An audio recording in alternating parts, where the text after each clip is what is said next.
Hello and welcome to Yarrow Kae Academy. I am Yarrow Kae.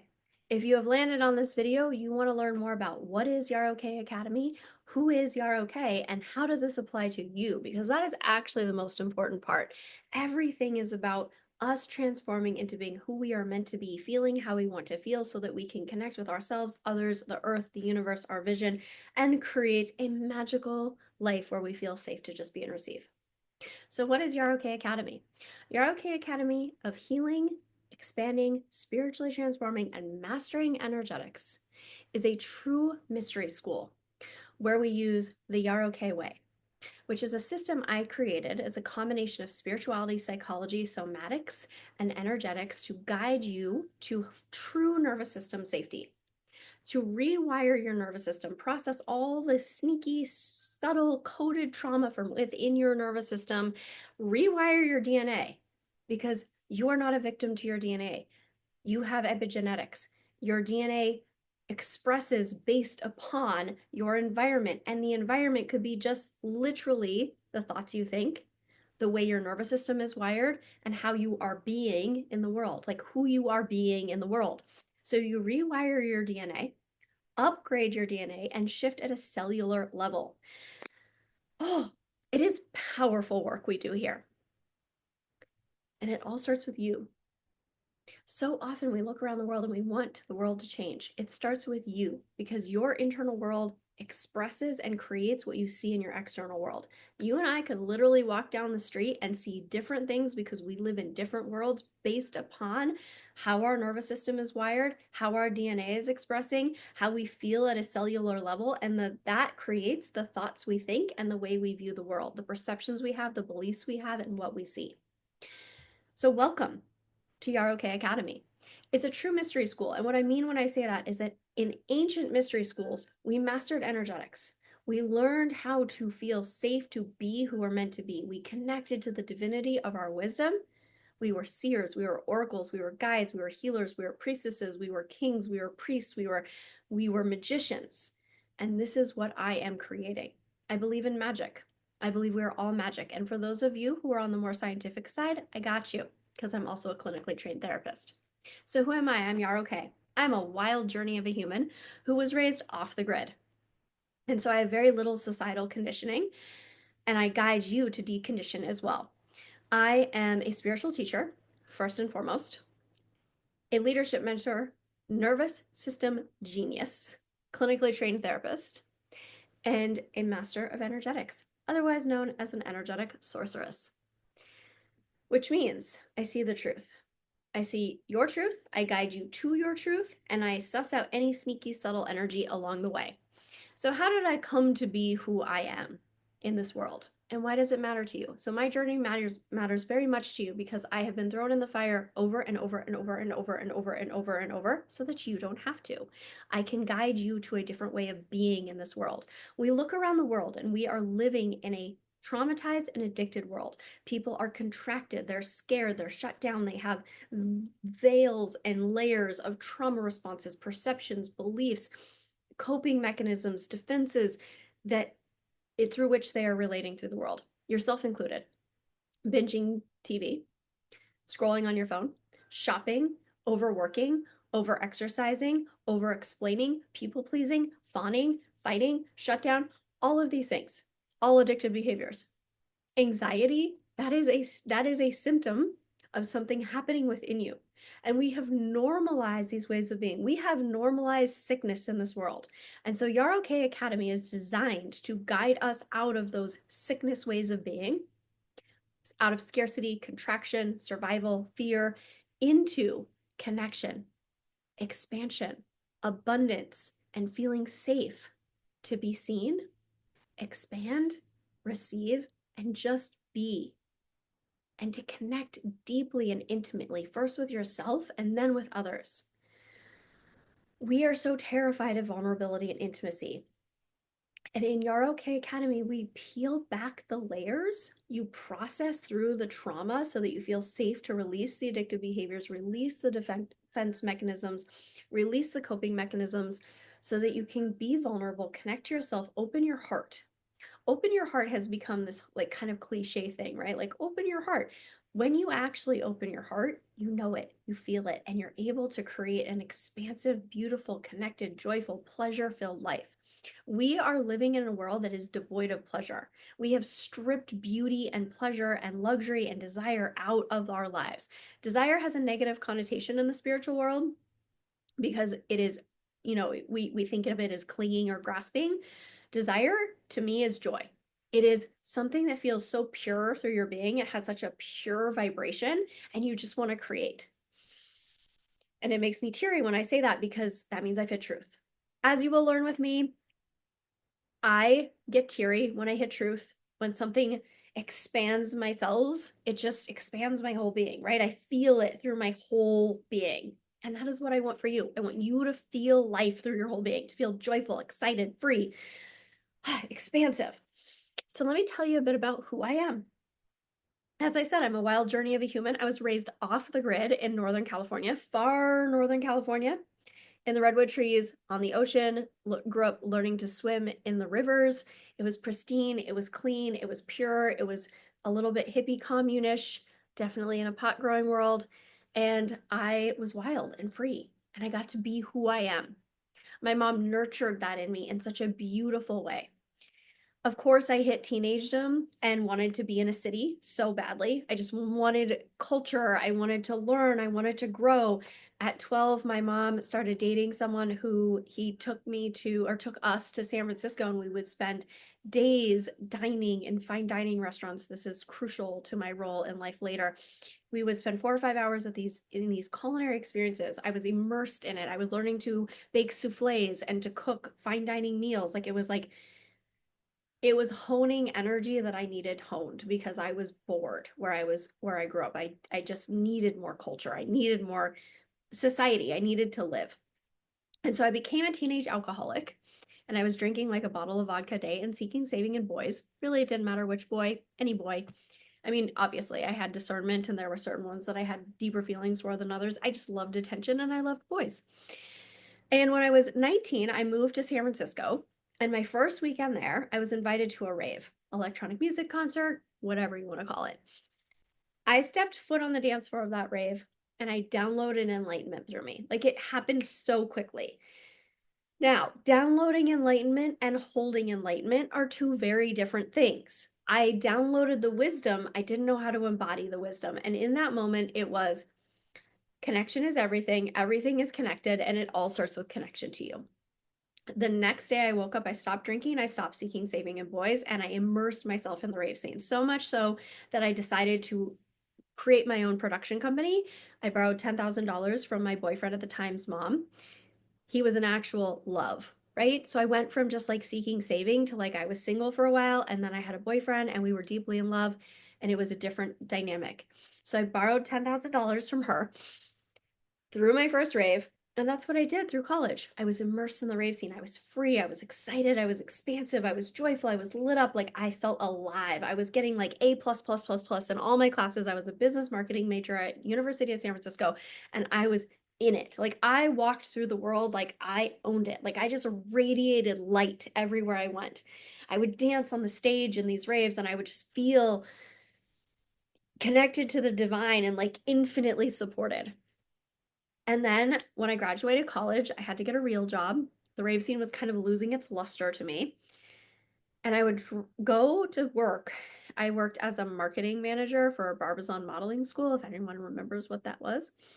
And I would go to work on the bus and I would just cry because people would look defeated. They would look beaten down by life. And I do not believe we are ever meant to look that way. I am 46 years old and I feel better than I did when I was 20. Truly. Like I feel so, it's like making me so teary. I feel so lit up and juicy and alive and connected and free. And I would get on the bus and I would see these people, and I was in my early 20s and I didn't know how to energetically protect myself, right? I'm obviously a very sensitive human as I'm wiping tears from my eyes. I feel deeply. I feel other people, and I didn't know how to hold those boundaries. And I had a lot of wisdom, but it wasn't embodied. And I was in human years very young. So I worked at Barbizon Modeling School. And then I decided I wanted to go to law school, right? Because that was a brilliant plan. Took the LSAT. And the thing I loved about working at Barbizon Modeling School is that I used to go to high schools and I would give lectures about self-esteem and confidence and personal power. And they gave us this script to go by. And this guy came in and he taught me a new way. He's like, I just go in and tell my story. So I threw out the script. I started telling my story. I started telling these kids about how I dropped out of high school. Oh, I left that part out. Dropped out of high school, went to community college, moved to San Francisco, found my spiritual self on the dance floor of a rave, started a rave production company. Now, mind you, some of these kids were seniors and they were probably going to my raves, which is funny to think about now. And I was only 23 at the time, so I was young. And these kids, and I was talking about how I used to seek saving in boys, and I would get these letters from these young girls just telling me how much I inspired them, how they started going back to school, they started paying more attention, they started taking space from their boyfriends. Like it was, they needed it so badly. And so that lit up my whole being.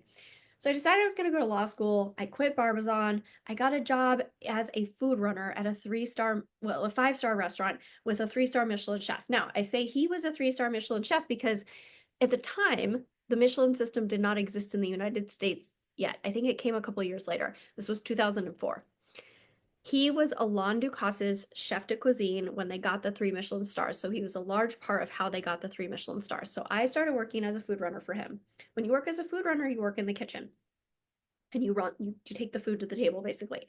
But when you're working with that level of a chef, that's their art. You're carrying their art on a plate. And so it's very intense. And the woman who hired me, she hired me because I had thrown raves and she was like, well, she can throw raves. She can absolutely do this job. There was a bit of a learning curve. I definitely made some really embarrassing mistakes that I don't even remember at this point in time. However, they were very embarrassing. So working for him, I like fell in love with it. So much so that I ended up becoming his expediter, which is basically like his assistant. And I was working 6 days a week and I was obsessed. I was obsessed with the cooks. I was obsessed with the environment. Like it was a place where my mind turned off. I had also started practicing Bikram yoga. So right out of college, I graduated in June of 2020, June of 2002, excuse me, June of 2002. And I sprained my ankle in a kickboxing class, and I knew that I could not sit still. So I went to a hot yoga class, a Bikram yoga class. I fell in love at first sweat. So I had been doing Bikram yoga. And so I'm working in this restaurant. I'm practicing Bikram yoga in the mornings, working in this restaurant at night, 6 days a week. I'm obsessed. I'm in it. I'm totally in it. Fell in love. Love at first sight. We could not be together for reasons I will not explain. In love with this restaurant, in love with this man, having like this deep love story, just wandering the streets of San Francisco. And then he leaves and my heart is destroyed. And I'm still working in this restaurant and I'm still going to yoga. My heart is destroyed. Like I can't tell you the levels of pain I'm experiencing through this heartbreak.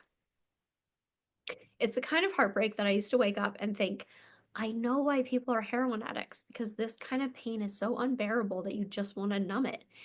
And I am not a number. When I downloaded Enlightenment on the dance floor of a rave, I knew we have to feel, we have to be connected. And I saw everybody just trying to numb because life can be painful, as we all know. And so when I was heartbroken like this, and I was working in this restaurant, and I was like trying to figure out what I want to do with my life.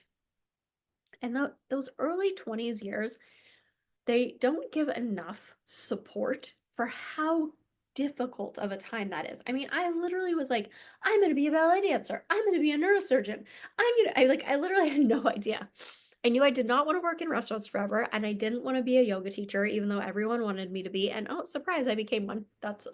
We'll get there. We're getting there. So, take a breath. And my nose is a little stuffy from the tears. Okay, so I'm heartbroken, working in this restaurant, doing a lot of yoga, and I start writing. I start writing fiction. And really, I start writing the story of this man and I. And I start to heal. I start to heal my abandonment wound from having not seen my father since I was 2. I'm going into yoga and I'm just excavating and excavating and excavating. And I'm like deepening into my spirituality. I'm starting to meditate. I'm going to like these other planes in my meditation. And then I decide to become a Bikram yoga teacher. So I moved to LA to be a Bikram yoga teacher. And also because I wanted to get out of San Francisco. and I worked for a literary agent. So I worked for a literary agent. I was writing novels. I was working in a restaurant. I became a yoga teacher. I started teaching yoga. I lived there for about a year. And then I had a new boyfriend and he moved to Chicago and I moved to Chicago with him.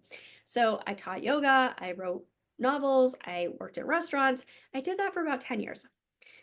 That boyfriend and I eventually moved to New York City because I just needed to live in New York City because that is where all of the artists lived, right? Like I stepped foot on in New York City in July of 2010 when I went to a friend's wedding and I was like, I have to live here. This is where I have to move. And so I moved there. The boyfriend and I broke up. I was living in New York City all by myself. And I had this feeling like I just knew when he and I break up, I'm about to go through it. Like deep transformation is about to happen for me. And that's what happened. And I was teaching yoga and writing fiction and working in a restaurant and going through deep, deep transformation through my romantic life, like healing, excavating, healing, going to the deep darks of pain, doing all the shadow work, right? Like just like bringing the darkness forward, healing my abandonment wound, like really opening my heart, diving into yoga. Like I was not a casual yoga practitioner. I was practicing sometimes 3 hours a day. Sometimes I was in there 5 hours a day. I was teaching, I was practicing, I was doing advanced classes. I was dedicated. I was like a true yogini. Energetic mastery. That's what you learn. Energetic mastery. And in 2014, I ate psychedelic mushrooms for the first time in like 10 years. I had stopped doing all drugs for like 10 years. And I never really was like when I downloaded Enlightenment on the dance floor of a rave, it was really all about anything that was like enhancing my consciousness. So mostly psilocybin. That was really my drug of choice. So I took them 2014. I'm in Central Park. I'm lying on my back in Central Park and I look up at the sky and I feel all of the years of yoga and meditation that I have done at that point implant into my body and all of the pain shed off. So at that point, I'd been practicing yoga for about 12 years and I felt all the pain shed off. And I looked up at the sky and I said out loud, I don't want to write fiction anymore. I just want to help people heal. So I'd been teaching a lot of yoga. I had increased from teaching like 1 or 2 classes a week to teaching like 5 or 6 classes a week. And my students were coming in and I could see their addictions, including their addiction to hot yoga, because hot yoga can be very addicting. And I could just see the affliction and everything that was going on within them. And I knew I meant to be a healer. I didn't want to be a healer. And anybody who is an effective guide, visionary, leader, healer in this way, they will have resistance to it. It's something to look for when you look for someone to guide you because it's a lot of responsibility. It's a lot to hold. And if you go into it with your ego, you're in it for the wrong reasons and it's going to get real messy. Now, that's not to say ego doesn't ever come up. I had a huge ego death in 2024. And so ego is going to come up for all of us because we're human and we're living a human experience. But you want to have someone who has the humility to understand what a huge responsibility it is to be a guide, to be a mentor, to be a healer, to be a therapist. It is like you're answering the call of the divine. It's not a small thing. It's not like, oh, I did this weekend certificate or I did this one thing. It's like a dedication, it's a devotion, it's sacred. I'm someone who practiced yoga for 4.5 years before I went to teacher training. There were people who practiced for 6 months and went to teacher training, and I never understood that because how could you embody that practice? You've only been practicing for 6 months. I am devoted to being in integrity. And so when this came out of my mouth, it was like, this is what I have to do. I never wrote fiction again. And I was just about to get to the point where my fiction novels were getting seen. And I was getting them to agents, I was getting them to publishers, and they were all coming back with the same feedback. We love the story, or we love your voice, we don't love the story. So writing is within me. I was meant to shift to be a healer. So I got Reiki certified, Reiki 1, Reiki 2. I did another yoga teacher training. I started doing these workshops called Alchemizing Pain into Light in New York City. And they were super profound. Some of the people who did them are still clients of mine, in fact. However, in them, people were bringing forth childhood traumas that it's not that I couldn't hold the pain because I can hold worlds of pain. It's that I wanted to make sure I was ethical. around their development, around how to hold these traumas, how to process these traumas. And so I decided, this hair needs to do something. I decided to go to grad school to get my master's in counseling and depth psychology. Now, of course, because it's me and I can't do anything easily, I decided to go to grad school in Santa Barbara, California, to this program called Pacifica Graduate Institute, which is a Jungian-based depth psychology program. It was the only one I could go to because it has soul. I could never do just a clinical psychology, right? I knew nothing about what this was going to be like. I applied, got in, and started in a 3-week time period, which meant because I had this beautiful client base in New York City that I wasn't going to leave, that I was flying from New York to Santa Barbara once a month for 2.5 years. And I would spend 4 days on campus and then go back to New York. So for 2.5 years, I did this. I had no idea how I was going to pay for it. I had no idea what it was going to look like. I was like, fairies are going to pay for it. It's going to be fine. I'm going to figure it out. It feels like fairies have paid for it. I'm so grateful, truly, truly, like the gratitude in my being. I just followed my intuition. It knew this is what you have to do. And because I was in a spiritual world for so long, it's all about letting go, non-attachment, letting go, and it can be really bypassy. But I didn't realize that. Like I had this little ballet slipper that with in cursive, it was like let go written in it. And I hung it on my refrigerator and it was there for years, but I couldn't let go. I knew I was anxiously attached. And when you're an anxious attacher and you realize you're anxiously attached, you kind of go to the other side and you're like, oh, do whatever you want because I know I can be controlling and I don't want that energy to come up. So you bypass your needs and you don't even realize you're doing it. And so while I was in grad school, one day I just had this download. In order to let go, you have to be securely attached. It all comes back to your attachment wounding. And your attachment wounding is related to your addictive behaviors because it all comes back to how safe do I feel in my body? I'm going to get there. There is more. And that was so profound for me. That was during grad school. When I graduated, this was so funny, this grad school. It cost so much money. I had to fly there. I didn't realize I had to do an internship, so I had to work for free. So I'm living in New York City. I'm teaching yoga. I have clients. I had quit the restaurants and I was just being a healer. And then I had to work in an addiction center as a counselor, which I knew I needed to be in addiction because I work with addictive behaviors. Again, all things can be addictive behaviors. Even your spiritual practices can be an addictive behavior. I was watching people addicted to yoga. I was addicted to yoga in a lot of ways, especially hot yoga. So I'm working in this internship. I graduate. It's 2019, May 2019. And then in October 2019, I decide I'm going to do this course called The Art of the Radiant Woman.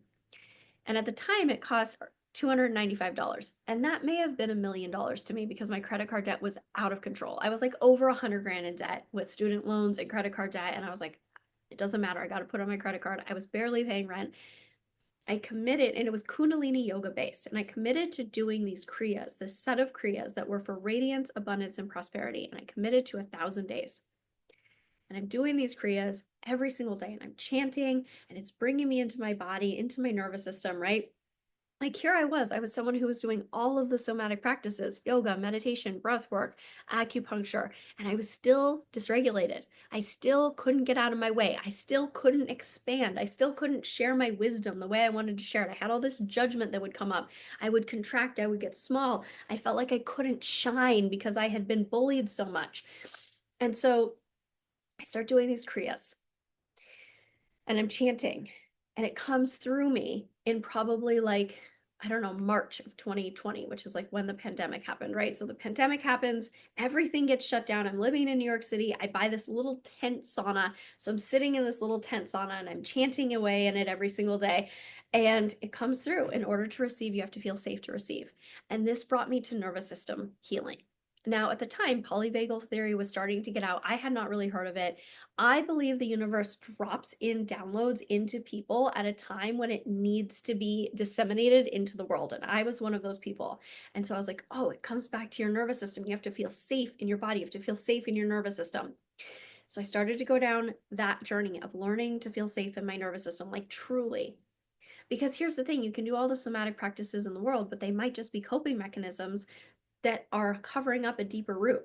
So I joined Dr. Gabor Mate's Compassionate Inquiry program, where I met tiny Yarrow, my sweet little inner child, and I attuned to her. I healed her. I didn't realize she was there. In fact, the first time I met her, this woman was guiding me in a session, and excuse me, she said, "Where does she live?" And I said, "Oh, she's over here." She said, "What's she doing?" I said, "She's reaching up and grasping." And she said, "What do you want to say to her?" And I said, "I want to say, shut the fuck up, you needy little bitch." And I was like, "Oh, I have been shaming my inner child for all of these years." And it was like a montage ran through my brain, like of all the ways I had been seeking saving. And that was tiny Yarrow. So I started to attune to tiny Yarrow, and tiny Yarrow was intimately related to my nervous system.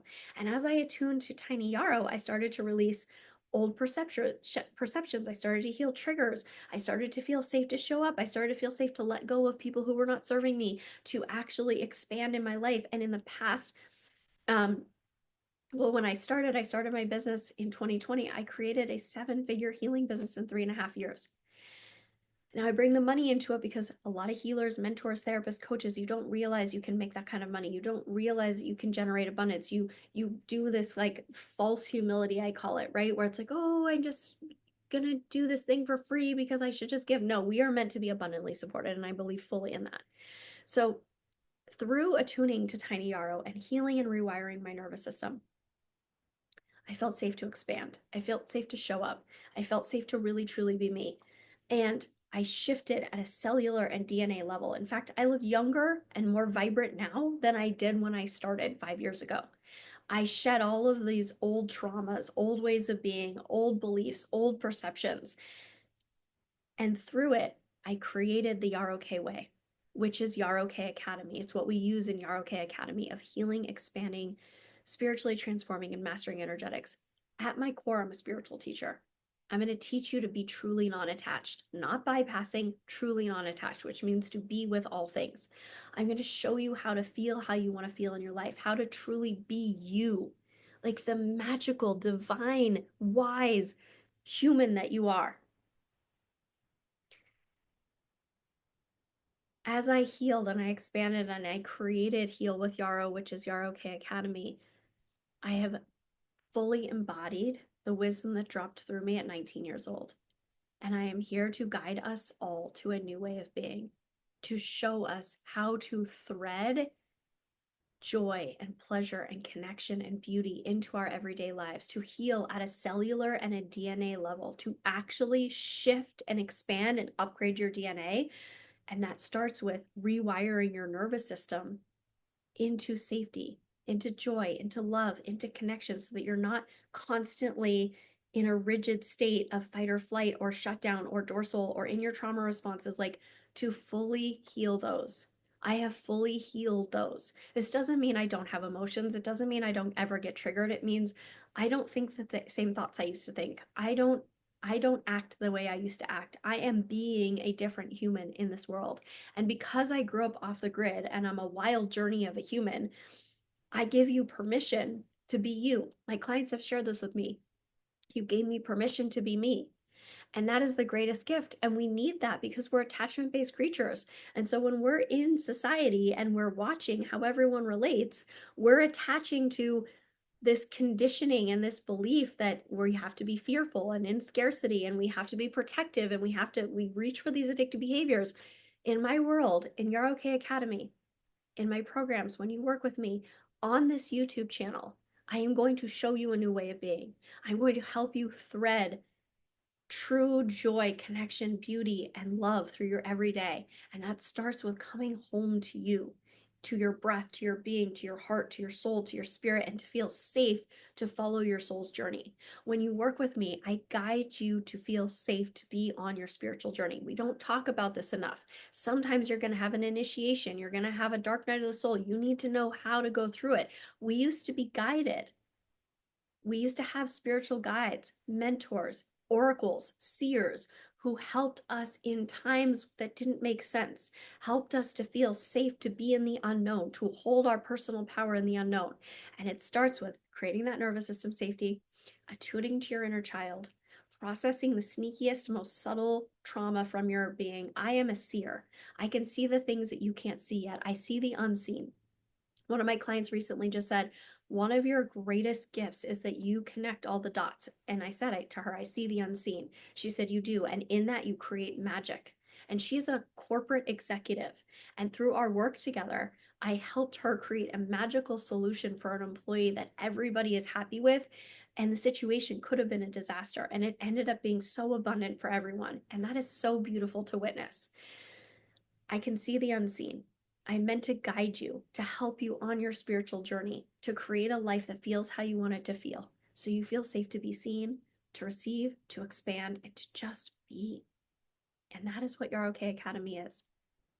Yarrow Kae Academy, healing, expanding, spiritually transforming, and mastering energetics, where I use the Yarrow Kae way, a combination of spirituality, somatics, psychology, and energetics. And it truly creates absolute freedom, internal freedom in your being, which creates external freedom, and so much joy, connection, and abundance, and the ability to be with all things on the path there, to fall in love with your journey. So thank you for being here.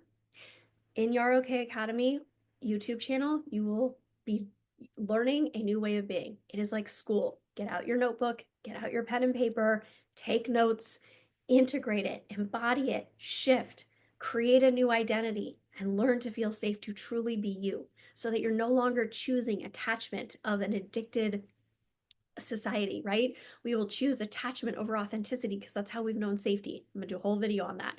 You will no longer be choosing that attachment. You will feel safe to choose you and to expand into who you're meant to be in this world, to follow your soul's path, to connect to your spirit and the divine and open your heart and to just be. And it truly is the greatest gift. So if you want to learn more about ways to work with me, go to my Instagram, Yarrow Kae, YARROWKAE. Thank you so much for being here. I'm so excited for you to dive in and learn the Yarrow Kae way.